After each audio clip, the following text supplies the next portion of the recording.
Berapa atasanmu sanggup memberi gaji sehingga begitu enteng kau tinggalkan sholatmu? Apa yang dijanjikan istrimu sehingga begitu enteng kau berikan yang haram? Hanya rayuan sesaat, padahal dia pun akan meninggalkanmu sebelum masa tua tiba. Apa yang dijanjikan anak-anakmu? Ayah, kami akan menjagamu di hari tuamu nanti, maka berikan kami yang kami inginkan.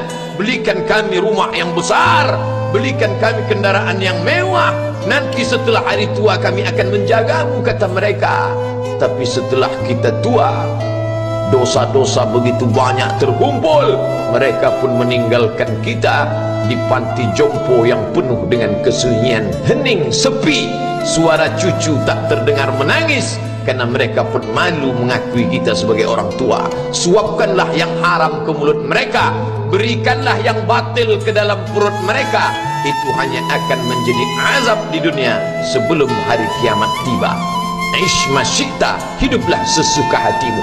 Ish masyikta, apa yang mau kau makan, makanlah. Apa yang akan kau bekerjakan, kerjakanlah. Fa innaka mayyit, tapi ingat, kau akan menjadi mayat, kau akan mati. Semua akan diminta pertanggungjawaban di hadapan Allah Subhanahu wa ta'ala. Hari ini orang boleh tertawa, hari ini orang boleh merasa dunia dia yang punya, tapi sampai masanya yang hijau akan berubah menguning, yang kuning akan mati, yang mati akan menjadi debu, yang debu ditiup angin hampa tak bermakna. Lalu apa yang akan dibawa menghadap Allah Subhanahu wa ta'ala? Amal saleh.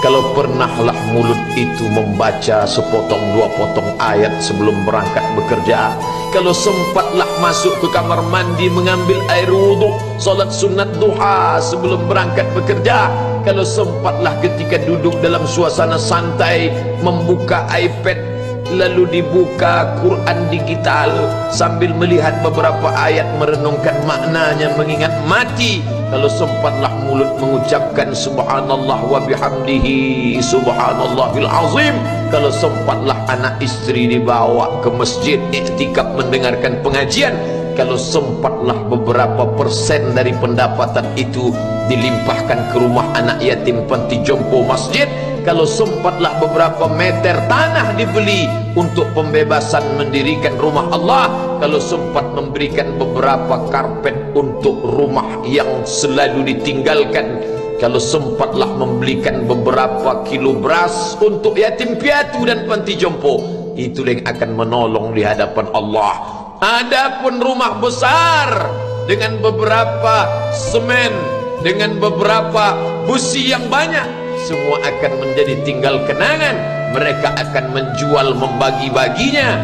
Tanah yang dulu harganya semeter 100.000 sekarang sudah menjadi 5 juta. Mereka akan bagi-bagi itu semua kepada ahli waris. Lalu kita hanya membawa 3 helai kain tipis yang tidak berjahit, dan itu semua menjadi milik orang. Kalau dulu mereka kita didik dengan pendidikan yang baik, di tengah malam mereka bangun menetes air matanya, lalu dia berdoa, Rabbighfirli wa liwalidayya warhamhuma kama rabbayani shaghira, seperti tetesan embun di tengah gurun Sahara yang panas. Kalau sempatlah mereka berdoa, Allahumma ighfir lahu warhamhu wa'afihi wa'fu anhu, maka mengalirlah air yang sejuk ke tenggorokan yang kering.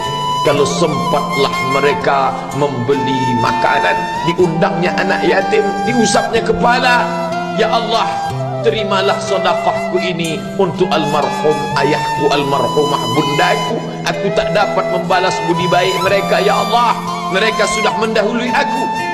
Maka akan mengalirlah itu sebagai perlipur lara di tengah alam barzakh sementara kiamat tiba. Tapi kalau mereka hanya dididik dengan keduniawian, dididik dengan kemewahan, disumbat mereka dengan materi, tak pernah diingatkan pada mati. Ketika kita mati, mereka pun juga akan mati perasaan ingatannya. Paling celaka lagi, mereka mengingat kita dengan mengantarkan bunga, mereka mengingat kita dengan pakaian hitam, mereka mengingat kita dengan suara musik. Mereka mengingat kita dengan memajang foto kita besar-besar di dalam rumah, dan itu hanya menjadi penghalang rahmat Allah turun. Tidak berkesan sedikit pun. Mereka sedang menyangka kalau dinyanyikanlah lagu kesenangan kita, terobat rindu hatinya. Kalau dipajangnya foto kita, dilingkarkannya karangan bunga, puas rindunya. Padahal itu tidak membuat pengaruh apapun kepada kita di alam barzakh.